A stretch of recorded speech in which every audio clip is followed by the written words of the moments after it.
Shake my hand. Good morning, everybody. Welcome to another market live stream. Welcome to another market live stream London session. And my name is James Maisiri, head trader of 365 Trading Academy. And my goal here is just to show you what I see, and then we see if I see what you see, and if what we will both see will result in some money, between today and unfortunately it's Friday, so probably next week, Monday, Tuesday. We focus on intraday plays. The streams are meant to be short. We're trying to get it to an hour, and then when we nail consistently being here for an hour, we'll then slowly but surely start to move these streams to at least about 45 minutes, just to give you guys kind of like some type of direction for the day. Some trades do play out on the exact same day. Some need another day to operate. It's just all depending on market structure. I am a supply and demand trader through and through, with good control over fundamentals. So I try to kind of like shed light on both. If you ask me, gun to my head, what do I think moves markets? I'll always tell you structure moves first. But yeah, understanding the sentiment and the fundamentals is quite important. But yeah, so we've been doing this for a while. This, if I'm not mistaken, is opening session number 19. I think we also did one, US session a while back, right? So this is going to be fun, right? So we normally start off with catching up with what happened last night in the trading world with the news. And I'm just getting those tabs ready in the background. Terrible weather today, so I might have some delay in my speed. Right, if I'm not coming across clear on the stream, you'll let me know. Right, so drops again. Chinese stocks, like I said, it's just going to be a journey. These things are well beaten down. Some people are optimistic that Chinese stock market is about to slowly but surely start to go up. I've only put one trader there, within my trading floor. I've got 12 traders under me who's looking into that kind of stuff, and I've given him very little capital, very little capital, only because I personally am not yet ready to go back into the Chinese stock market, although a lot of their things are on massive discounts. I almost need some type of macro policy clarity, right? These guys could drop again for another 6 months before they decide to resuscitate the market. And then there's also the COVID thing that doesn't make it, onto the headlines these days. But COVID is actually quite a serious thing in the Chinese market right now. So, you will see, right? And once again, guys, I am not winning with the internet today. It's shocking. It's absolutely shocking. But, I sent out a complaint yesterday, and yeah, I got a weird message about something was affected last night in the towers, blah blah, the restore, blah blah blah. But we'll see how far we can get. Let's get cracking. Right. So we got Hong Kong. Let's look at the pre-markets. Pre-markets are slightly up. Yesterday we did do well on indices. Markets did almost touch. Nasdaq is about to get very close to that 15,000 mark that I said I'm looking out for. Our oil is steady at 112. All right. You know how people thought oil was gonna drop after 100, and I was one of those people right at the beginning of the war. And instead, oil opened the doors to a higher supply. To be honest with you, the end of year target for oil could anywhere be around 150, 180. It sounds crazy right now. Things are going crazy right now. Prices are going crazy right now. Fuel is going crazy right now. Inflation is crazy right now. You would think that's a signal for governments to intervene, but this thing's got a lot of room to go up, right? So we did catch a very nice, clean area to buy oil. Those of you who bought with me, we kind of like have arrived at take profit one. And then those of you who are braver or swinging longer, right? So we just want to see what's at play, right? So oil is up, indices are fairly up. When the war started, there was an inverse relationship between the two. Oil would go up and these would go down because of the sentiment. Now both are remaining up, right? So that's quite fascinating, something to keep track of, right? How markets closed actually officially yesterday, 14,191. So there's quite a lot of room today in the markets if markets were to open to catch up. You see the futures is 14,783. Right, but it doesn't always play out like that. So we're gonna have to look at the charts if we get through Nasdaq. Let's look at some gold. Gold, you know, people be like, gold is down. Yeah, but look carefully. 1956. The last time we looked at gold, we were 1933, right? So, you know, it's down on the day, but it's fairly high. It's really fairly high, right? So metals are doing well. Oil is doing well. Risky assets are doing okay, right? I mean, crypto, for example, is doing amazing, right? I mean, Bitcoin is really, and maybe we should look at the Bitcoin chart today. I never do this in the morning. Those of you who invested in Bitcoin Cash a while back, I think I shared it here or in my war room. I don't know where, but I did tell you guys to buy this thing. It's doing extremely well right now. So we've got a bit of movement. Ethereum crossed over the 3,000 US dollar mark, right? This is absolutely amazing. Cardano yesterday went past the $1 mark. You know, I was thinking of adding it again into the wealthy in 3 years financial, but I've removed it because, you know, I don't want to repeat classics. You know, there's some coins that you should already have in your portfolio, right? And if you don't know what those are, maybe I'll do a basic video around that kind of stuff. If you're in the wealthy in 3 years, I want to make sure you've got the rare finds, you know, the ones that have got a lot of room. XRP making its way slowly but surely to $1 US. We break that. $2 at play, $3 and $5 before the end of the year. That's my take anyways, right? So you know, markets to me feel okay, but let's check the sentiment. Markets to me feel okay, right? Chinese EV makers could see a shakedown as they hike prices, right? Prices hike, inflation. Russia is considering selling its oil and gas for Bitcoin as sanctions intensify from the West. Now, you know, there's a slight worry in the markets, a slight fear in the markets, so to speak. But I'm sure we'll cross over that hump when we get there. I mean, the argument is stupid. The argument is, well, Bitcoin and crypto in general can be used to avoid sanctions. Case in point, Russia. Or that crypto and Bitcoin in general can be used for terrorism and to aid war. You know, cash in point, Russia. It's probably one of the most dumbest arguments I've had, heard in my life, because cash, US dollar, has always been around to aid and abet terrorism, right? In fact, most people buy, weapons of mass destruction through cash, untraceable transactions for that one reason. So, you know, it's an old argument that old establishments might make, but for the most part, you cannot stop the crypto long-term revolution.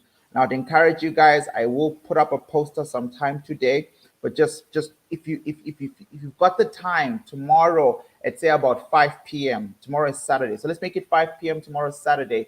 We will literally did you eventually publish the crypto video? No, we didn't, because of something that I found out yesterday. So you're gonna see me dressed in different clothing inside the same video. I added a 15 minutes a note. I'm responding to a live chat. There's something about this crypto stuff that I didn't know about until yesterday. So I've sent that to the team. It'll come out today or tomorrow. You know, thanks for the question. Right, but tomorrow is movie night in the academy. I'll be talking about the changing world order. I'll be talking about Ray Dalio's take. I'll be reacting to it for the very first time. Granted, I've read every single book that man has ever written. They're not that many, but they are very long, right? So I'll be very interested to see what Ray Dalio has to say. There are no tickets. It's not even my information, so it will be freely streamed on our YouTube channel here. So do join us for that, and then we'll see where I think we should put, the crypto outlook in, right? But that's what's going on.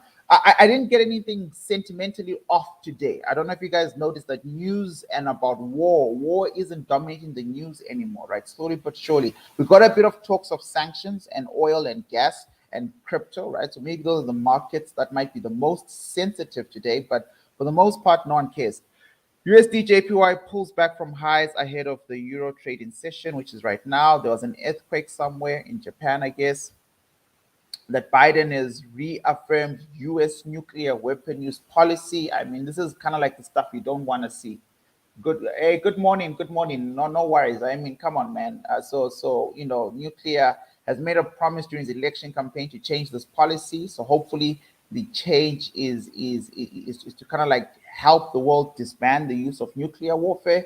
Still more on the Bank of Japan. Japan inflation driven mainly by higher energy costs, right? Remember yesterday we did look at this We looked at BOJ. We looked at one of their main members. We looked at like a call to keep inflation extreme, interest rate extremely low for Japan, because that's what strengthens the economy. And even if they all vote, in those lines, they have to deal with global inflation. So how are you going to fight inflation in your country? That's going to be something, that BOJ is going to be thinking about the whole year. Ukraine tells US it needs 500 javelins and more weapons, more again on BOJ. Powerful easing policy to be maintained, right? So this isn't changing anytime soon. I've already put out my statistics on this. I'm pretty sure BOJ will make a serious decision in October. I don't think they're going to change anything between now and then. Bank is buying sufficient, blah blah blah. And remember, you'll get a lot of Japan, Asia, AUD news in the mornings, because that's the session that just closed. And that's important because the order flows that are going to kickstart the day are based on how money closed off at about 7, 8 a.m., 6 a.m. South African time, right? London session just opened right now. So it's just always nice to keep, a lot of these things at the back of our minds. But for the most part, markets are trying to close the day off quietly. There are two things I want to point out before we look at our regular charts that I've pointed out. Number one, if you're in South Africa like me, not that it even remotely matters because it wasn't even on Forex Factory. I woke up to the news on one of the headlines, but ZAR, South Africa increases interest rate hike, right? And unfortunately, I don't have a video on my channel that I can remember that I can tell you to go back to. But if you are a 365 student, inside the remote course, when I'm teaching you how to trade, we used USD ZAR, and these levels are absolutely fascinating. There was a zone here last year in March. Those of you who attended my live classes, and this zone had the words, I will do nothing, right? So I wrote, I will do nothing. I marked it in red, and we all wanted to sell up there, right? To my surprise, on our corporate accounts, on my personal accounts, on our corporate accounts, this trade took because it was a clean set and forget. And USD ZAR has been falling ever since. It's absolutely quite brilliant. So when I saw that trade doing well, I quickly came and checked this out for you guys in the morning with the interest rate for South Africa going up a bit. As you know, when an interest rate goes up, it's supposedly good for the currency. You can see that ZAR is gaining a little bit strength against the dollar, hence the drop in price, right? I hope that logic is clear, right? It's an exchange rate. So you want to use less ZAR for dollars, right? So you don't want the rate to be $1 can buy 17 rands. You actually want it to be, for a strong South Africa, it'll be $1 can buy 14 rand or 13 rand or 10 rand. And so you can see that, prices going down a little bit and leaving a clean supply. So if I don't know who remembers, I don't know how many long-term swing traders we have in the education group. And I'll check how many senior traders are still holding this trade with me here in the afternoon today. But for the most part, if you're in this trade or are looking to get into USD ZAR, your best bet is somewhere up here. Now look at my macro analysis. I'm speeding through this because this is not even the charts we're meant to look at in the morning. This is my macro analysis of USD ZAR, for the longest time. We've got a beaten down demand. At some point in time, I was a believer that markets were going to bounce from this demand. And did the price not just show me, flames in the wake of COVID and all sorts of things, right? And markets kept going down to a lower demand, a repeat offender on the other side of a trend line, right? So, long-term trajectory, this chart is showing us some interesting stuff. Long-term trajectory, and this is important now because remember, the next financial quarter, starting 5 days from now, April, May, June, is predominantly the most financial quarter for the dollar, right? The dollar has two options: as to break supply, number one, where it is right now, governing supply, and then land deeply into Donald Trump's 2017 supply. If you've been following my work, you'll know what all these levels refer to. If you don't, I always recover them at some point. Join us on Sundays for war rooms for like long-term macro analysis, right? So if the dollar for whatever reason, crashes and burns at these supplies, because these supplies are significant, folks, then you're going to get a weaker dollar and some interesting, reversal plays on monetary exchanges. The South African government, for those who follow local news, if you're in South Africa, I know I've got different groups of people who watch the channel. I just want to bring up one thing about South Africa. Cyril Ramaphosa, the president, yesterday claims there's been a 325 or 24 or 15, I can't remember, but an odd 300 plus billion rands in investment. So they're going to be playing along this rate, guys. This is absolutely important. Your job as a trader and as a market speculator, you think it's all about your small account or your big account or your medium account, but you're actually speculating on the flow of money across the world for local currencies, local nations, etc. So it's actually quite a big deal. But long-term perspective has not broken, right? We knew that markets were going to break down. They did. We knew that markets were going to retrace, but not go beyond this level. They haven't, right? Major order flows are here. USD ZAR is a buy profile asset for the most part, and also looks like gold, breaking its previous all-time highs and then falling from them. The difference is gold is now back somewhere up here. In fact, gold has now recreated a new all-time high when gold reached 2000. So we've got a long way to go on this particular chart, but there's a lot of play both for sellers and buyers. Right? Do I think markets will go below March 2018 demand? Absolutely not. I think that would be ridiculously crazy given the actual South African context. But if markets ever get down here, and it might not be anytime soon, if markets ever get down here, buy like your life depends on it. Not only that, buy like you're in a coma. What does that mean? It means when you buy here, forget about the trade. When you buy here, Mr. and Mrs. Intraday Trader, you buy like your life depends on it, and then you forget about the trade. Move on with your life. Move on from that account.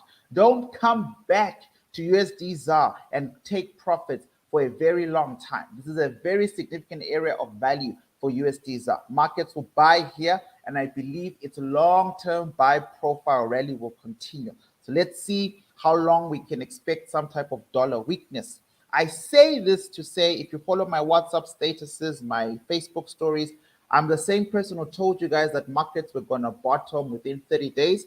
I made that status on the 14th of Feb, on Valentine's Day. And if you look carefully, every single risk on asset, including Bitcoin, apologize for the feedback there, including Bitcoin, all those risk-sensitive assets started to form value-based demands on the 14th of March, all right? So my long-term perspectives are madly accurate, right? Not because I'm a genius, but simply because I believe in the flow of money. I follow the flow of money. So don't forget about USD ZAR. It's not something that I normally give analysis on, right? So our first chart for today, granted, I saw nothing spectacular, in terms of sentiment. I honestly saw nothing spectacular in terms of sentiment. Right. So I think I posted this analysis on the public Telegram group where I was referring to the 8th of March. In one of our morning sessions on the 8th of March, we spoke about buying. Right. We spoke about buying EURJPY. I bought EURJPY. The screen grabs and proof, blah, blah, blah, is inside the public Telegram group. And I was moaning the day I sent this picture because I was simply saying, look, man, the problem with this buy was, as a swing trader, it always hurts my feelings. As an intraday trader, I did nothing wrong. As an intraday trader, I followed the rules. I bought somewhere down here when markets opened, and then I took profits probably somewhere here. I remember telling people I'm locking profits. I'm going to take profit one. I'm going to lock somewhere here. As a swing trader, it hurts that, I should have taken the time before making these calls of taking profit for myself to go back, really go back and really look to see what price was doing on the daily time frame. And I want to quickly emphasize this. So I took profits there, right, where I've already marked, with the yellow circle. That's where I took profits, and we bought some with it. It was supposed to be a short-term trade, nothing wrong with that. But if you're using the 3-entry approach after correctly calculating your risks properly, right? I mean, had I done this, even if it cost me like 2 minutes of my time just to do this, I probably would have told you guys that if those want to take profit, take profit. I am now just breaking even out of this trade. And I want you to understand when I make such calls, what it is that I'm looking at, right? Because I do do that quite a lot. Where's the yellow circle, man? Where's the yellow circle? I'm going to go back to the 1 hour. Sorry, this is more important than any charts we're going to look at right now, because one day in the future you are going to want to see. So you see here with the yellow, I'm just going to make this entire rectangle red so we can see it clearly on the daily, and it basically represents where I finally got out of EURJPY. And I'm telling you, this is what my thought process should have been for at least one of my entries. For at least one of my entries, when price was now on the day by the red candle, so let's call it on this big green candle on the day, I should have had the insight as a trader to go take profit on 2 of my intraday trades to protect capital. Trade idea number 3, entry number 3, I simply could have broken even, because on the daily time frame we are now starting to see the full structure of money. It's the only place you can tell, ladies and gentlemen. I don't care who says what on YouTube, Baby Pips, Forex King, Profit Guru, whoever you're listening to. The daily time frame for an intraday trader is the beginning of you understanding macro trends, long-term trends. And if you took a small entry buy here, 1, 2, 3, and after 24 hours, markets are here. Yes, be scared, because they're in something that looks like a supply, although the imbalance doesn't even account for a supply here, right? So maybe on the smaller time frames, there were H4, H1 supplies, and that's why we were taking profit, because on the smaller time frames for intraday traders, we were met with opposing valid areas of value. But if those areas of value are challenged or don't even exist on time frames as high as the daily, you've got to think for yourself here, and I didn't do it for myself. And I'm saying, we could have made a lot of money here, right? And all you need to do is a couple of things. How did markets get mitigated into the supply? This is not a supply. So that's already problem number 1. But say it was a supply, 365 imbalance, right? So how we judge imbalances and how YouTube judges imbalances is a different thing. But we can tell, we could have easily predicted that markets were not going to fall here, because the spring rejection bottom is part of a demand, and therefore there's not enough sufficient imbalance from this area. That's number 1. But even if you don't do the course and you don't know all these things, all you had to ask yourself was, what if markets come down? Where would they come down to? Well, they would come somewhere close to your entry to retest a bullish engulfing pattern. So at the very least, you could have been loading more buy orders down here, even though none of them got triggered.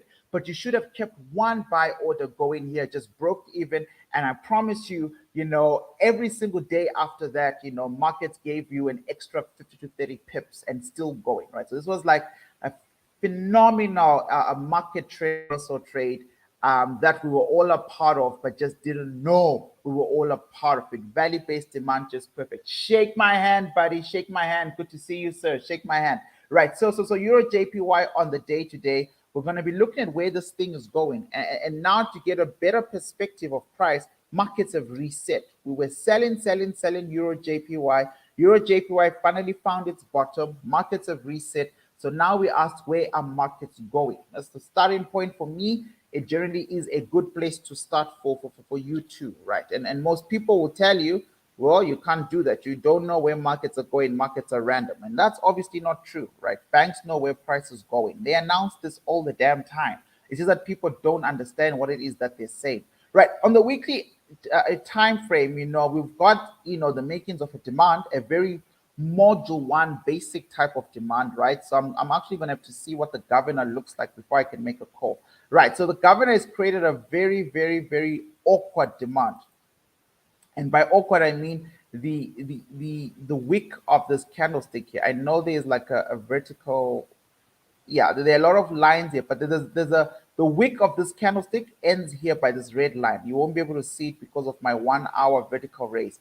But I will say this again. The wick of this red candle ends by this red line, right? So this makes this a bullish engulfing pattern, right? So buyers are now confronting, ultimate sellers up here, all right? And the question is, well, BOJ, Bank of JPY, keeps talking about keep JPY weak, keep JPY weak. We've seen these headlines over and over again for the last at least 5 days or so, every time we do these things, all right? So naturally, Euro is going to have one up JPY as markets go up. But if markets were to contend with JPY, given this is 5 days left before the month ends, and out of those 5 days, we've got about 2 of them that are going to be a weekend, right? All markets are going to be doing next week is forming a wick, trying to close this monthly candlestick. And the question is, how long or how tall will the wick be?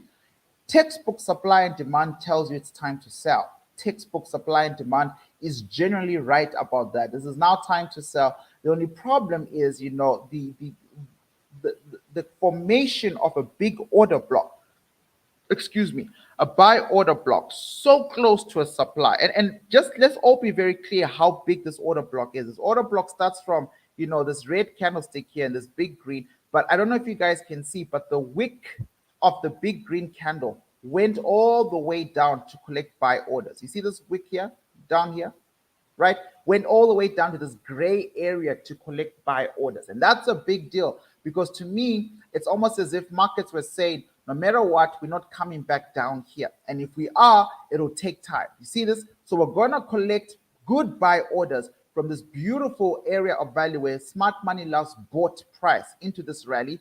And when we make contact with the supply, which you cannot deny, right? If you draw this area of value properly, right, this is definitely deep contact with the supply.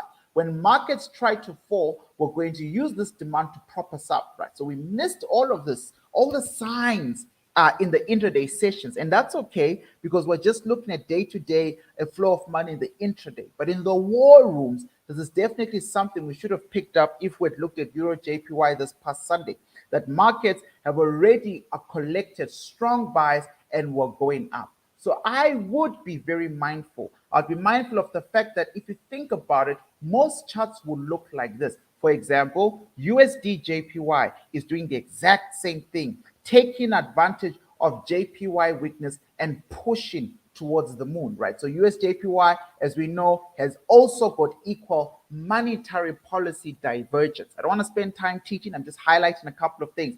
Policy here is to weaken the yen to protect the economy. Policy here is to slowly start increasing interest rates, right? And there's a lot of debate in America now for 0.5 basis point. We'll talk about that another time. Euro, I told you last week, has been extremely aggressive with their interest rates, while JPY maintains, a short-sighted perspective for this year to maintain some type of weakness for their currency, right? So I would not be surprised if by April, May, we blink twice and markets have removed this level. Most specifically, an upward rally, a retest somewhere down here, and markets continue up for an overall target of an all-time high.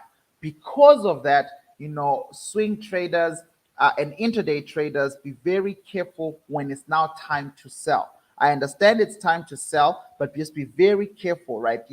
Normally, when it's not time to sell, you need to see buyer exhaustion, right? A little bit, at least smart money buyer exhaustion. Retail traders will keep buying, but you need to see smart money slowly but surely start to slow down. If we come now to the daily time frame, you'll start to realize that, okay, fine, the momentum is absolutely insane. And let's say the supply holds one more time up there. Let's say the supply sends price down. Then as an intraday trader and as a swing trader, you want to treat this as a market retracement and not a market reversal. I don't think we're going to get a massive market reversal. A market reversal would be we've made contact with the supply, therefore it's time to go back all the way down, all the way down, all the way down, right? Because what? Markets are reversing. I suspect rather what might be more sensible is to sell if you're an intraday trader, but only sell knowing you're selling a retracement, which means it comes with risks, which means markets can turn against you at any point in time. And to level a retracement properly, 9 out of 10 times, you need to have a Fibonacci tool at play. Right, so there's our golden ratio area. There are a couple of white lines on the charts. I'm going to delete them so they don't confuse you. Right, so all I've done is use this as a swing low, and this is a potential swing high. It is not yet a swing high. Therefore, I can't really draw a good Fibonacci right now. If by next week, Monday, because today is red, and on Monday we get another red candle coming down here, then I can say I've got a swing high, I've got a swing low, right? In the academy, we call it anti-Fibonacci. It's one of my favorite tools. Can never leave the house without it. Although all a tool in trading does is to confirm your bias. We don't trade because markets are being confirmed by tools. We trade because our bias, that is supply or demand, has now got a beneficial extra confirmation from the tool. And according to the tool, we've got a golden ratio area here, which makes sense because we like to trade golden ratio areas that have confluence with strong order blocks, right? Which would mean that then you can expect one of these supplies to almost push price all the way down. Now over here, I must warn you, I've already removed it on my Fibonacci level, but somewhere here would have been that 37, something percent, what. And 37, something, was it 38? And the 20-something percent of the fib levels are PCP areas of value. And they're normally good. They're good for PCP, stands for potential continuation pattern, which means markets could stop here in their retracing and then continue to the upside. I don't like, personally, for me, for my trading, for my sanity, I no longer enjoy trading PCPs. I'm not saying they don't work. I'm saying I'm not always looking at the charts to catch all of them. And therefore, they increase my lose rate if I'm not focused on the charts and I'm just blindly pasting my pending orders. I never leave pending orders on PCPs. All right. So what I would prefer is a scenario where retail traders and a little bit of institutions could help us or help me push price all the way down here. I don't mind selling a little bit, but for the most part, I'm going to stay out of this market, right? Until markets come back down here, and then I start to buy up if markets come back down. This is also a very good potential. Markets could end up here and then start to go back up. If they do that, as a swing trader, markets will be going back without me. I'll catch it next time. There's always a next time in the market. Telling myself that means I don't have to do something I will regret. Right, now we quickly catch up with this chart. We haven't looked at EURJPY and the charts I've listed today in over 48 hours because we've been focused on other things. Just an alert, by the way, before this session started, I noticed, and we'll check now, but I noticed Euro Pound is very close to some of our pending orders from the morning live session. And I got interested in it, and I put a pending order from one of the zones I told you about, but I put two pending orders because there are two supplies on the 1 hour time frame on Euro Pound. And I think the first one, if I'm right, will work out great, but if I'm wrong, will be taken out for markets to go a little bit higher. But it's a risk I'm willing to accept, right? So this is where we are. And like I said, man, this has just been a beautiful, gradual uphill climb, right? So we want to secure this yellow zone and just figure out what it is. If it's a daily supply, we want to respect it.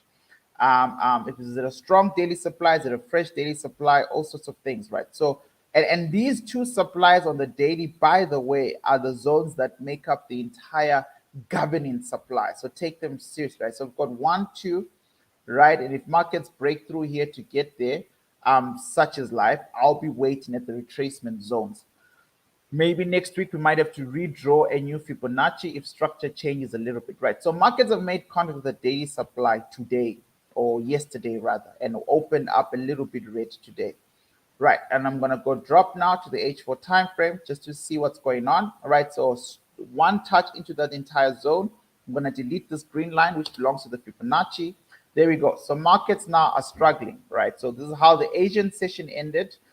Strong push to the upside, and then just before the close yesterday, markets have been coming back down, and then this is where London session just opened right now, somewhere in this zone here with a strong green open. One would argue green to buy, just to sell, etc., etc. You can see right there on the 2 hour time frame with a supply just nesting inside a little bit of the daily. Right. Once again, you remember I'm a bit long-term bullish, although there could be lots of short-term sell moves. I'm just bringing this to your attention. Watch out for this level. This trade could play out in the next hour or so, right, in the opening, right? If markets do decide to respect this, that would be great. If you're going to take a risk on the zone, make sure you are one of the first. So make sure you take a nice fresh touch, right? And I'll tighten it a little bit for those of you who want, the micro adjustments. I guarantee it's going to take us forever to even find out what's going on the left. It's actually an important exercise. I was about to say, but we'll just move on. But it's you absolutely need to know how fresh your zones are. So I'm just going to be following this pink horizontal line right across. Did we start at 9? I feel like time just flew. Unfortunately, I won't be able to teach in the next few charts. I'm just going to go, talk as quickly as I can, just so we finish at 10 a.m. I hope that's okay with you guys. But bless you all for being here as usual. I'm just quickly looking, I'm going to start to minimize. This is why I don't like scrolling when I'm live, because it just takes forever. Right, we are on the 1 hour time, so you can imagine all the candlesticks. We're already all the way back to March 2021, January 2021, last year, by the way. Right, so we're almost there. Meanwhile, while we wait to see, I'm going to have to go to a higher time frame. I'm going to go 2 hours. I'm going to go H4 actually. If there's nothing on H4, I won't scroll down, guys, just because of time. But meanwhile, while we wait to see what's on the other side, there we go. Please don't forget to like the video if it's helping you. Where's price? Oh my goodness, this is killing me. Where is price? Where are the candlesticks? Right. I'm not one to give up, but I will move on if markets don't show up in 5 seconds. If I don't see any candlesticks in 5 seconds, markets are still loading, right? So it's all the way down there. Right, well, it would be nice to see the structures a little bit up, but maybe one day we'll check it out properly on the daily. We'll see it on the daily, but it's got more impact if we could see it on, there's that bearish engulfing pattern. So if we could see this on H4 or H2 at least, that would have been extremely helpful. For those of you later on, after my stream, definitely go back to your charts. You're probably more patient than I am, and just double check that zone. Make sure that zone is clean. And if it's not clean, just see what you're negotiating with somewhere in here. How many supplies are in that zone? Which one of them are fresh? Which ones of them are not fresh? If you're just patient, the candlesticks will load. It's just that I want to move on right now, right? But somewhere in there is your problem. But yeah, for the opening, if you want to take a big risk, this is what you're looking at. You're looking at potentially seeing markets play you there. Remember, all sellers, this is a very bullish asset, has been bullish. We have no right to assume that we are going to change the world and change the trend today. But you really want to take a risk. If you're going to, you want to make sure you get the fresh touch into the zone, and then you want to play it cool.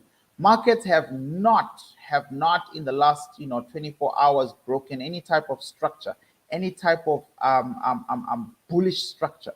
So you're on the lookout for that kind of stuff. Why? Well, because you want to know where markets are going to reverse against you. You want to know when is it safe for you to actually take profits and get out, right? So staying in price, for too long because you're making a lot of money is generally a fool's gambit. You will lose money, right? With complicated 365 candles, a strong imbalance, markets came back to make a touch.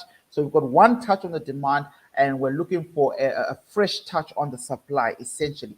Right, so it's a good area to take a risk. The problem is, once again, we're flying blind. I don't know what's on the left because of how long these charts are taking to load, right? So please double check what I'm doing. Double check that my stop loss is not inside another supply zone, because if it is, price will take you out here, right? I can't be held responsible for that. But if it's not, and it's a safe trade and you're willing to take the risk, then this is a 1:4 clean, quick, and easy type of setup, right? All the best. Once again, I have no idea what's going on the left, so I really cannot be the one to make the type of decision that you'd like me to make. And once again, please don't forget to like this video if you are gaining from it. Right, so next chart we're going to look into is Euro AUD. I think we last spoke about this a few days ago as well. Euro AUD. I'm just quickly looking for, let's go to H4. Feels like prices just quickly, like really deeply entered, the throes of this demand, like just amazingly entered. And Euro, specifically AUD, has just been a new pain for me this year.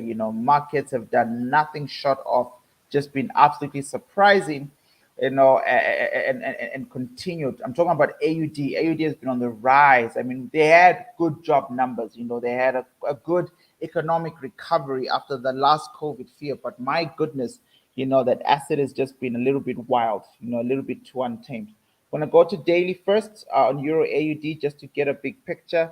I mean, I wouldn't call this a demand. I wouldn't call this an anything, right? This is what retail traders look into, reversal patterns, and that's why smart money is filling through them, right? Literally. I'm assuming the real demand is on the left, on the daily time frame. That's definitely nothing there. There's nothing that would convince me to kind of like take a gamble on this area. I mean, these areas are so old. That's why it takes forever for price to load. Right. So this is where price is, this dotted lines here right across, and this is where markets are playing. This is a good place for price to navigate and turn. But I'm going to assume that both these zones, unfortunately, did play into one demand. So you can see markets rallied into the bullish engulfing pattern and then went up. And right now, price is just roaming about 5 or 10 pips just above. So that's where markets are right now. Okay, so it's absolutely important, to be aware of that. Now, if we look back after adjusting this, you'll see why I said earlier on this zone here could not be a demand. This is just a reaction to a real demand, right? It's a nice rejection level. And it's now been filled. Market inefficiencies, this nice wick has been filled. And then yesterday, price made contact with the demand, right? So we should have bought yesterday.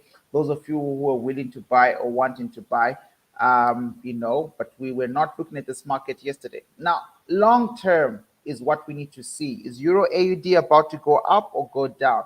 We get that information from the governing chart. Once again, equal lows here, man. I mean, yes, this is a big demand, complicated, clean imbalance, but look at the sell pressure, right? So in our swing trades, we agreed a long time ago in the war rooms, we're selling, and we've been selling, right? Now markets have arrived at a significant place, and the question is, will price hold? The answer is probably not, right? So long-term swing traders, just hear me out, but we'll talk again in the war room on Sunday.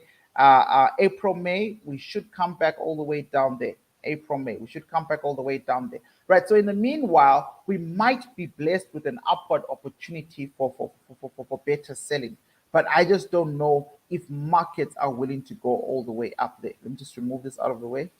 There we go. I don't know if price is willing to come all the way up here. This is a daily sell area that I have as a swing trader, and that's because it's nested in this weekly supply. There were multiple short-term selling levels inside this one candlestick here. Right now, it's too early to sell in this area on the weekly time frame because we don't have confluence and we don't have an imbalance. We need to literally wait one more week, which would see the removal of this area of value, by the way, before we can come back and even dare sell there, right? So all we can do is only take intraday trades right now. For an intraday trade, you want to see a strong bullish, type of demand. This is somewhat of an engulfing pattern, but I won't lie, it's not that perfect. It's very close to almost not engulfing at the bottom. So be mindful of that. Now you want to play this very, very cool, calm, and collected.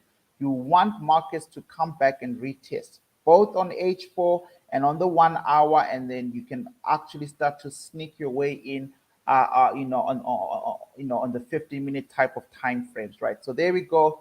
The H4 time frame. I'm sorry, but we are behind, so I won't be drawing all the 9 a.m. market open lines, but somewhere there is the 9 o'clock line, and markets today opened, with another bullish engulfing pattern on top of a bullish engulfing pattern that, markets tested and broke, right? So the problem here that you're going to have is where your stop loss needs to go. If we polish this area up to the 2-hour time frame, things are getting a little bit clearer, right? So you're looking at this zone. You're looking at right at the top of the daily, green zone or H4 zone, and similar to the 2-hour time frame, we've got a bit of both works. So just watch out for that sometime today. On the H1 time frame, we can then start to be much more specific with our 9 a.m. So at 8 a.m., 9 a.m., markets opened up like that, right? So, I mean, I would want to see a retest of a zone. I definitely wouldn't want to buy blindly. You can see markets have to get past this level. I'm not going to draw a supply here. even though there was a bearish engulfing pattern, markets did, remove it a long time ago. If you secure yourself an entry, for buying, and for me, that is only after you've waited for a significant pullback. You want to be mindful of this area somewhere up here, right? So you really want to, take this area in strides. You don't want to push your luck. You don't want to gamble with your account. Once you get very close to that area, please take profits. You know all the rules. Those of you who attend all the time, you need to draw a Fibonacci between your entry point and your potential opposing zone.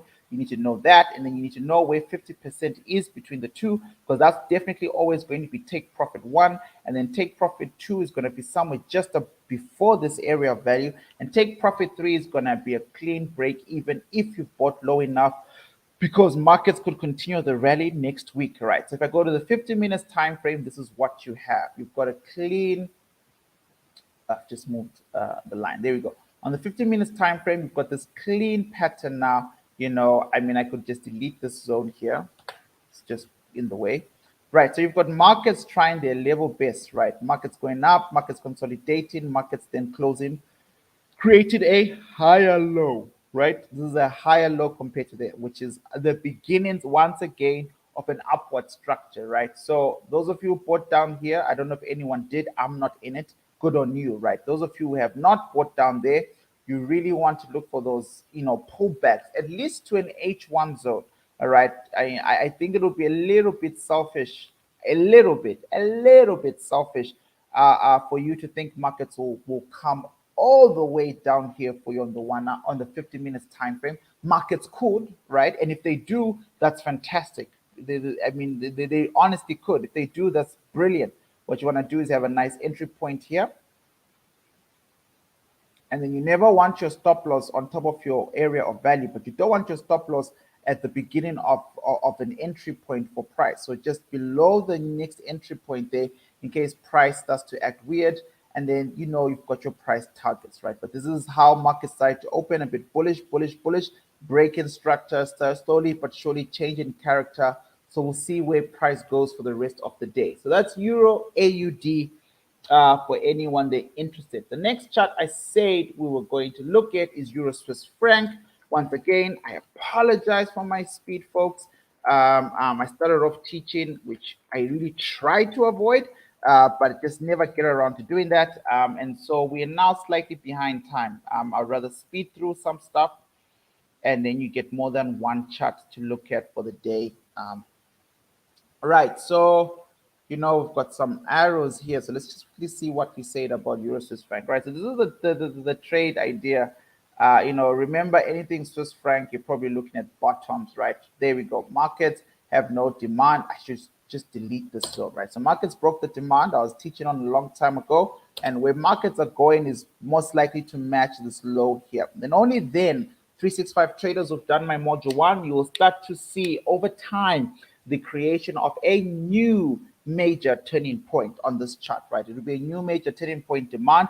If you remember in module 1, we speak about the significance of these areas, but where price just left from right now, the major turning point is going to have to contend with the supply here. Why? There's a sell profile asset. It just goes down and down and down, and over time, all you have is just a long-term trend of just dropping. Every time you come back up, it takes a supply to bring it down. Markets have never, ever bothered to come back from the 2008 crisis.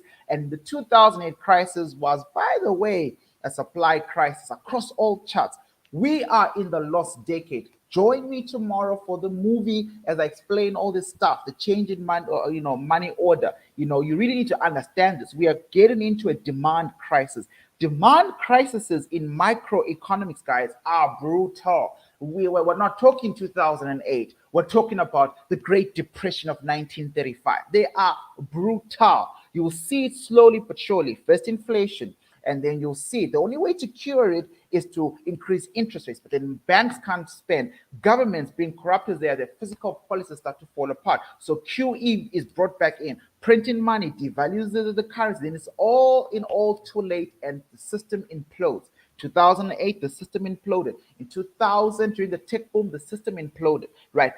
Studying financial crises is generally a beautiful way to develop a trading and investing strategy. I'll tell you that right now, because everybody is a genius during a bull market. During a bull market, you just buy, everyone can make money. In a bear market, it gets very tricky. And that's kind of like, the type of breed we are in the academy. I really, really am proud of that fact, because all of this for me was based off studying crises. And I was taught by people who studied crises than bull hobbies, right? Anyway, so we're looking for a bottom in Euro Swiss franc, right? So it's a long-term sell. Swing it, dip it, intraday, whatever you see in the markets. But there we go. We marked up this chart. God knows when. All right, I didn't even take the trade. Markets came in, bearish engulfing pattern. There was a little bit of a bullish candlestick here. And the question now is, if I can quickly remove this just by the side, I'll move it back now. The question is, can this demand hold enough to push price back up? And knowing me, I want price to come back here, because then it's a beautiful sell high, because that's exactly what a swing trader would want, right? As an intraday trader, you want to see what these levels would look like down here, right? It's not the sell high of your life, but it's on the daily, so it's quite significant. Even if markets were to break it over time, you might actually get 1 day of red candles. So just be aware of this zone right here. I honestly don't believe in using my own money in the markets to prop up a market. I don't believe I have enough money to do something so daring. So I never trade against the trend, right? People who trade against the trend are saying, whether they know it or not, psychologically, you'll see it in the trading psychology module 4. Psychologically, you're saying you are so right and you can never be wrong, and you've got so much money, you have enough conviction to change the trend of markets. And only smart money does that, right? And so for me, it's crucial that you understand why trading with the trend is important, but how to read the trend correctly, right? So if I come down to this is the area where we drew on the daily time frame, you can see it's not necessarily a fresh level. Our markets have already given us a nice switch retest of a bearish engulfing, which again, if this is your asset, if this is your like studying Euro Swiss franc, right? All these cells are so simple, guys. They literally come in and they react on time appropriately, and they're always multiple drops.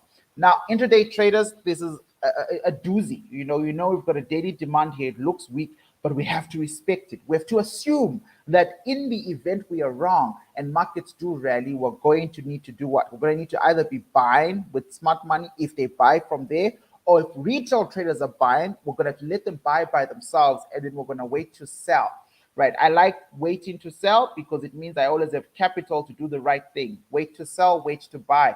As long as smart money is not buying or selling, I should not be buying or selling, right? Who am I competing with and why, right? So these are good places to park on that daily zone, right? Inside that daily zone, right? But there are multiple noise levels here, somewhere down here, and I never trade where the noise is. Where markets get choppy, I never. The competition is just disgusting, right? In this area here, right? Well, people are just killing each other for a loaf of bread, and therefore you get long wicks, you get stop loss adjustments, right? So we can come back next week to this market, right? But just look out to sell there. Just real quick, because I brought it up but didn't show it to you. It's not part of today's chart. Once again, Euro pound has arrived at a significant place. I'm not entirely sure if I've been triggered yet, but I know I was about to be triggered last night. Okay, so not yet. Right, so Euro pound H4. This is what I don't like. So this zone here, and let's actually see how we marked it up in our previous morning live sessions. Should have some lines. There we go. Right. So we marked it up like this, and we say this is 17 pips. Right. And this is a good place to take a risk, but it's just a risk. It's a very risky place to be. Number one. Number two, now that we have this type of information, what's the information? As of yesterday, intraday traders, market said, yeah, look, man, we can see we're approaching a supply, but it might not fit our agenda right now. And so because we're approaching a supply and we don't want to go down, it is a supply indeed. we are going to have to remove the level ourselves. What does it mean? It means it takes an opposing area of value to remove an opposing area of value. So I mean, this is tricky. You know, it could work out just great, but it also could not work out just great, right? You get a bullish engulfing pattern just outside a valid supply. 9 out of 10 times, you're going to get a little war. You're going to get a little territorial war of which area of value is strong. Yes, the supply makes sense. Yes, it's nested by a break of market structure. Yes, it's the last upward leg. Yes, yes, yes, yes. I see it. I'm just telling you that you as an intraday trader, your job is to fall in love with these charts every single day. See these patterns every single day. See the slight turns. As a swing trader, you guys already know I'm waiting all the way up there for a sell. So these smaller time frames, I expect price to come up. I expect price to come to me. If you're intraday trading, you're hoping for a short-term sell, get in, get out. And I'm saying to you, look, man, this level, while looking beautiful and perfect a couple of days ago, is now looking a little bit like a trap, right? I'm not saying it won't work. I'm just saying, why on earth would we put a bearish engulfing pattern against a bullish engulfing pattern, unless if the bulls took over somewhere down here and they are very much betting on going a little bit lower. If I go to the 2-hour time frame, just to give you more clarity, we see you've got a Talitha area and a drop, still valid, and price here is very green. Now we are, this is not to spark fear. In our module 2, we know that the number one rule for a good sell setup is when you identify who is on the other side of your trade. You don't care about the volume here. This is where the psychology is, right? If who is on the other side of your trade is a retail trader, you stick to your guns, right? So if this is a valid supply and we've got strong buys right outside a valid supply, we know it's retail traders doing dumb money stuff, and we like that. The problem with the rule, though, is if, however, there is a higher supply close to your current supply or a lower demand close to your current low demand, then there is a high chance that smart money will allow this to be removed, because at the end of the day, they want to sell a little bit higher. And that's why I'm saying trade lightly. I'll tell you how I'm playing this. I've got a pen in order here, and I'm not doing anything about it. I'm risking appropriately. If my stop loss gets hit, so be it. But I've also got a pen in order there, and I'm going to see both. But I'm not going to close my eyes like I did in EURJPY. So if this area of value gets taken out here, the first one where we are now, I understand there's no confluence, there's nothing going on, there's no supply on the daily. What I should be worried about is the area of value here. It's clearly confluent with the daily supply and an H4 supply, but I need to make sure that we start to see smart money buyer exhaustion. So I've got to sell there and I've got to sell there, but I don't trust this one. If there's a zone that I don't trust and you've got small capital, that's the zone you probably want to avoid unless you are very good with your risk management. All right, so I just wanted to bring that up. Euro pound. Is it late to enter pound USD? All right, I'll have to look. I'm not in pound USD, so I have no idea what's going on there. I got out of pound USD a while back, but I can quickly track it for you. Real quick, on my list, USDJPY is the last currency that we'll look at today. Remember, we're also doing the what we trade document, and so every day I want to introduce briefly a new index, right? So remember, you're trading the Euro session, so you should be looking at the FTSE 100. You'd be looking at the French, the CAC 40 for the French, right? You'd be looking at the German DAX, right? The German DAX, by the way, bro, let me just make this red. The traders here are emotionally unhinged. You know, when we talk trading psychology, the traders in these guys are one of the most aggressive traders in the world. DAX.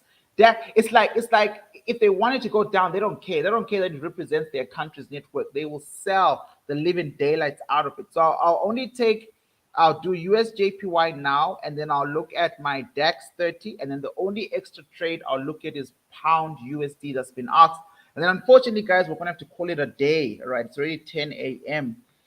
Woo! I feel like I was rapping today. How fast, right? So this is like my usual heartbreak story. Beautiful buy setup, knew where price was going, just stubborn, just bloody stubborn. And guess what? Made a lot of money being stubborn. And by stubborn, I'm referring to just simply sticking to the rules. The rules told me to wait down here, so I did. And markets formed an upward channel and then failed to break down. Why? Because price was going somewhere. USDJPY has arrived at its target. This is the monetary policy divergence I've been talking about for a while. We have arrived at our target. It is not surprising then that every time we go to check the sentiment and the news cycle, every single time there is a line about BOJ wanting to maintain weakness. Every single time, right? Because reality is it's now time for reversal. It's not time for this chart to fall. That's the reality. Reality is dollar is at a supply, and USDJPY is at a supply. It's time to fall, right? But what's going on is JPY. Let's look at the currency index, which would be JXY,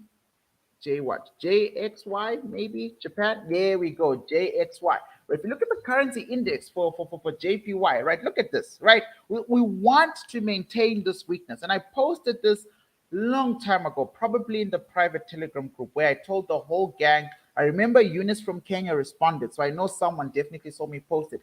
And I said, listen, guys, look at all your JPY pairs, right? We've broken through this blue strike. This is a while back, right? And since then, markets have done nothing but remove demand after demand, creating supply after supply. This is the government time frame, guys. You are aware that this currency index, right, has never been any lower since the 2008 crisis. This is literally the last low. If markets break this demand, we are making a new all-time low for JPY, right? So this is quite fascinating, right? So dollar DXY at a supply, JPY at a demand. What's price going to do? What is price going to do? And that's the question, right? So if we do get some type of volume-based buying, it wouldn't mean anything for the next 6 to 12 months, because anyways, if price does rally up, you'll see a flip on your currencies, pound JPY, this JPY, that JPY, but it'll only be to allow for a greater long-term sell side again, right? Just so that markets can sell a little bit higher, right? So on USDJPY, we are faced with the same reality here. Markets have arrived at a supply, and markets are taking a breather, right? A breather before going up. That's my opinion. Honestly, that's my opinion. There's a better governing supply up there, but it's going to take a lot to eat out of this, sell zone. But between now and October, unless if Biden does something else or Powell really specifically, then we can come back to this chart and think again. Right now, I like this buy. I like this buy because this is a very nice low institutional buy. I also like this buy because I know that either Wall Street traders got fired for not filling orders here, or they know something that I don't know. All right, they know something that I don't know. So guess what? I'm gonna leave it alone. I'm gonna leave this buy as is on my trading platforms alone. But I'll definitely be starting to look at new swing places to buy. For example, right there. Right. So that is where those are the roots of the parabolic structure. I teach a lot about parabolic structures on your charts. I tell you all the time, I can predict when crypto is going to fall because all I do is see parabolic stuff. Anything that's parabolic has to snap quickly or retrace, right? Just depends on how committed smart money is to saving these zones, right? But for the most part, you've got 3 buy zones on USDJPY, and markets are coming not from a daily supply anymore, but from a governing supply, which means the first buy zone, the closest buy zone, is for the impatient. Generally speaking, the highly neurotic people want quick, fast noodle results. And that's where they love to play mind games with people. That's the trap, right? So be very careful. It could work, right? But it's just too close to action, in my humble opinion. You will get some type of some situation like this. I'm not saying you can't take it because it's got a beautiful imbalance, but you might get, something like that, right? So just be very careful that if you do take it on intraday setup, that you are, one of the first to take profits before price goes against you. This is what I'll be looking for and waiting for. If I see markets take out this zone, I'll then realize that the sell pressure is big and serious and strong. And because of that, I'll be much more excited, to actually risk money at this level for USJPY. On the 1 hour time frame, for those of you who are looking to jangle with price today, you are looking at PCPs being formed left, right, and center for the downside.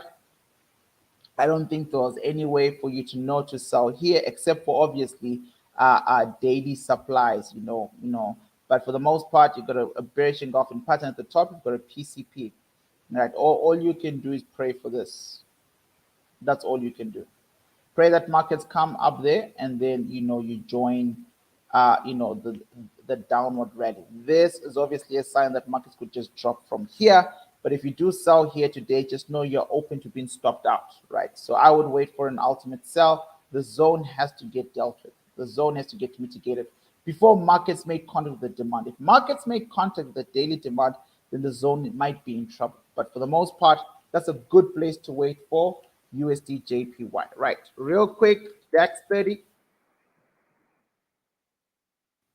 The German DAX. I just don't remember which chart it is that I like to use. Let me just see if it's on my watch list. I don't think it is, though. I don't think it is on my watch list. No, I don't have it on my watch list. Right, but anyway, this is the chart. Anyways, it's got some markers, right? So this is quite an aggressive index, my people. Very aggressive. When they buy like lunatics. When they sell like lunatics. They're just absolute lunatics. And we picked this up during COVID, actually. Now, the chancellor would come out and say the most ridiculous things about our country, and they'll be hell to pay. They'll just aggressively sell. Feb 2020, this probably was one of the most money well spent, right? Money well spent on selling the index, right?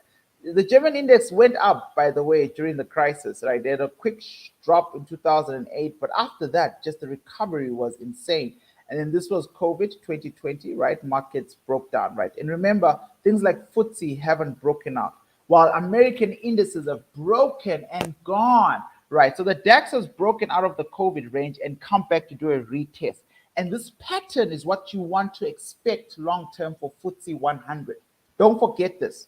Anything that's Eurocentric, don't forget, FTSE 100 is still by Feb 2020 supply. They're still trying to push across.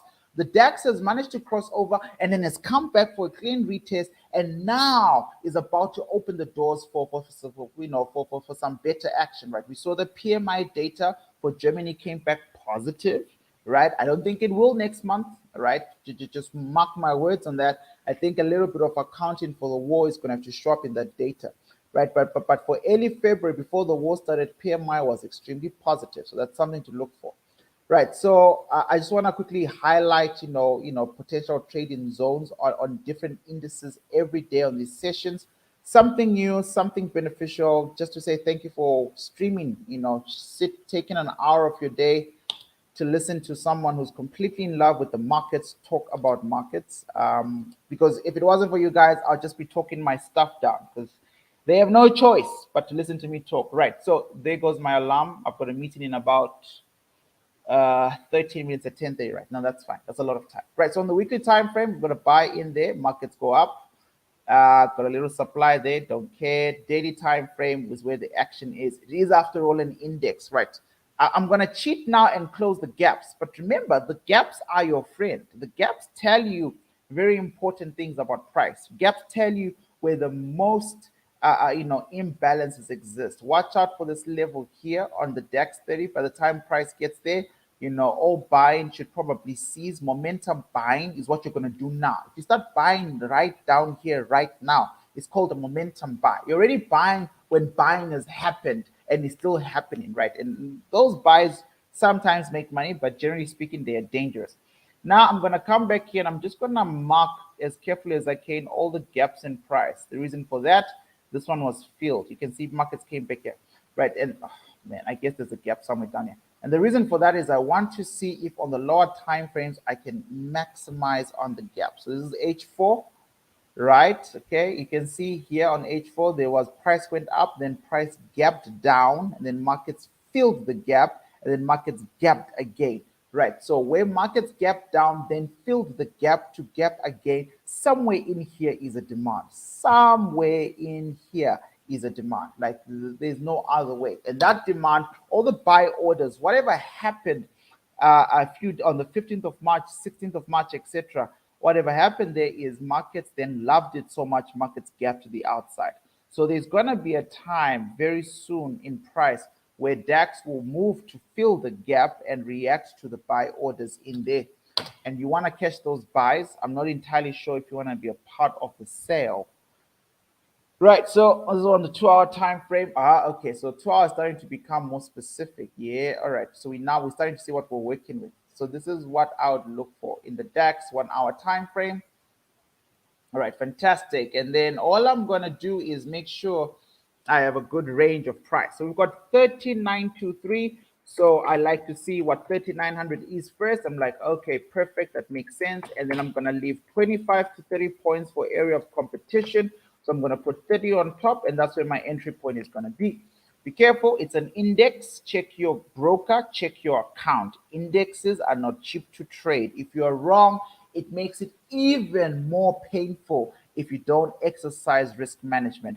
Something to note, doesn't change our plan, but just to note that markets created their own demand to safeguard price falling anytime soon to fill the gap. Markets do that sometimes. So instead of price dropping right now, and because they're in a rush to go up, we know they're in a rush to go up because they keep gapping to the upside. Markets also created a demand somewhere there, right? So I'm not involved in buying here, and I'm not involved in selling down, but I am definitely happy to wait to see how price reacts to this low here. So that's DAX. And the last chart, someone asked us to look at is pound USD. Anything specific you want on pound USD? Are you a buyer or a seller? Right. So this was our last beautiful trade that we took. It was a 1:5.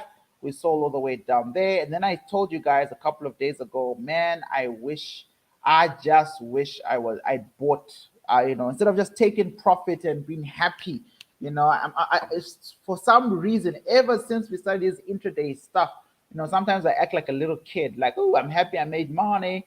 Instead of, yeah, I made money next, right? So the next one should have been a beautiful buy here, right? But that hasn't happened, right? So I'm waiting to see what intraday plays are going to do. This was a beautiful sell on the gray zone, guys. It's just immaculate. All these zones, I draw them in front of you. I explain them, and then I move on with my life, and you move on with your life. The only person who does not move on with their life is price. Markets come back religiously to these zones. And the explanation given to these zones is always 2 weeks in advance, 2-3 weeks in advance. This is important, ladies and gentlemen, because I enjoy doing this with you. But I don't want to be your Moses, right? I want you to get to a place where you also know what's going on, because that makes it even more fun.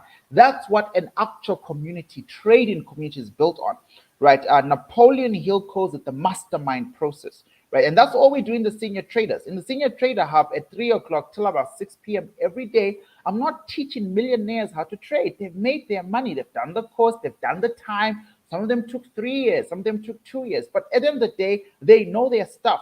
So we're not there. They're not there to listen to Leroy talk about stock market. We are there because I can't put my eyes on over 800 charts at the same time. But I can trust that the other eyes that are casting themselves over the charts, those are good trade calls. And so all you get is a group of people scanning and thinking and looking over their zones together, right? So on pound USD, and I say that to say, please, your journey, own it, own your journey. I'm here, I even hate the example, but it's a bit fitting. Think of me as a skeptical Moses. Moses, after all the hard work of leading the children out of Pharaoh, he doesn't even make it into the promised land. And I think that's what good leaders do sometimes. Even though for Moses it was a punishment, I'm not supposed to make it into the promised land of your financial freedom. It's your financial freedom. Go enjoy it. But you got to stick with the process while you're still in the desert, right? So learn as much as you can, right? So I did say this was a cowboy level, right? And you can see the cowboy level is reacting quite well to price. Cowboy level was dropped down here. I think we spoke about this 48 hours ago. I can tell you now, if I say it's a cowboy, very rarely do I take the trade. So I did not take the trade. And the reason for that is, as far as I know, there's always this probability of smart money breaking cowboy levels to go higher and then come back down. That didn't happen. Markets respected the cowboy level. And, technically it was a fresh bearish engulfing pattern. So maybe I was a bit unfair. but I mean, is what it is. I missed this out, right? So GU is walking towards a second buy run, and I think that's what people are anxious about. People are anxious about, should I buy there? Should I buy now? I don't know. I don't know. I don't know. And my answer is this buy is the only buy that's going to keep this entire uptrend intact. Right? So there's a big call for pound. It's not a random trade idea, right? If markets break this demand and go lower, this whole uptrend that market started on the 14th of March, as per my prediction, on the 14th of Feb, that markets were 30 days from bottoming out and recovering. It's not a lie. It's recorded on YouTube. Just look for the video. I posted it everywhere. It's quite crazy how accurate all assets, all risk-sensitive assets, equities, stocks, crypto, all of them turned 30 days from Valentine's Day, like I said. It's mad. It's absolutely mad. It's actually going to be my best trade call of this year. Right. So, anyways, if markets break through this zone here, if markets break through this zone and go a little bit lower, then we're in trouble, because what does it mean long term, right? So I mean, for me to get a better perspective, I'm going to go weekly first. And remember, pound USD needs to do what Euro USD did in the long run. It first must take out this demand, which was a governing demand, and after it takes this governing demand out, it must then come and find the March 2020 trading areas, right? So maybe where this white line is. Only then will we accept it. But until then, remember, to get to A, you must go through B if you're leaving C, or vice versa, right? So the weekly demand is in control, and you can see there's a lot of upward movement, right? One would suggest, same, like Euro USD first hit, the demand that broke the trend line and went back up to a governing supply before coming all the way down to a governing demand where it is now. So personally, I wouldn't be mad at pound USD for making it all the way up there. I would not be mad. I really wouldn't. And personally, I'm slowly but surely starting to gravitate towards a trade idea that looks something like that. You saw where I marked the red on the weekly. You can see the red on the daily. I'm going to hit it at Kinihashi for you, and then I'm going to speculate that markets broke a nice low here and another low there, and that's just all trouble, right? So then I'm going to say, well, if I was priced and I wanted to take a break from falling, aka look for a retracement, I'd go swing high, swing low like that. And my fib levels are telling me that, between the world of retail traders 0.50 and smart money 0.61, there's a zone in here. And then my golden ratio is all of this zone, this red zone there. And something tells me that, it's a good call to assume that, markets could push to those upsides. Now, to be very specific, right, with pound USD, I would be very mindful of the fact that, markets have started distributing appropriately on the daily time frame. So you no longer have that crazy strong arrow upward effect, right? You've got markets trading a little bit sideways, trading downwards, making clean zigzags, almost to create a pattern. So definitely, 1, 2, 3-ish, right? Definitely, you want to risk a little bit of money here, all right? You want to try and sell there, but just know that you're at slightly high risk. And if that works out or doesn't work out, then the next sell zones are somewhere here, all right? Somewhere up there where, money is betterly distributed. But on the H4 time frame, H1, H2, for intraday, you can see that H1 supply that I said was for cowboys is holding its ground just above another bearish engulfing pattern, facing a strong demand, right? So for the short-term trend, if everything is fine in the world, if the sentiment is fine, if everything, is not too crazy, if Russia doesn't introduce another second world-class ballistic missile, blah, blah, blah, then this is a good place to try and remove this area, right? So I would take a risk there. I would. And I think I should take a risk there. I think I should take a risk there. I don't know what you are going to do, but I think I'll definitely attempt to take a risk there on pound USD and then play it out, well. But right now, for the most part, for all risk-sensitive assets, that I've been a bit bearish. All my great trade calls have been on the sell side of things, but there's really nothing left here to do, right? So we hopefully take out these lows, hopefully bounce here, and then we hopefully rock, to the upside. On the H1 time frame, you can see that markets, will need to kind of like retest the zone. So don't be blindly holding buys, right? 3 entries. One of them is take profit 50%. The other one is just somewhere here. And then maybe the third one, if you break even over time, you can swing it to there.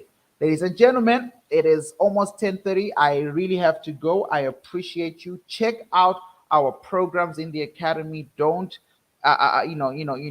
think you can just live off this small type of information. There is a lot of stuff to learn. In April, we are moving to a new learning platform. Module 3 is dropping. So you really want to be in control of your own finances, right? I appreciate all of you. Thank you so much for your time. I got to go. And I'll see you tomorrow for a movie night, a traders movie night. It'll be fascinating. I really think anything that Ray Dalio drops is well worth listening to and reading about.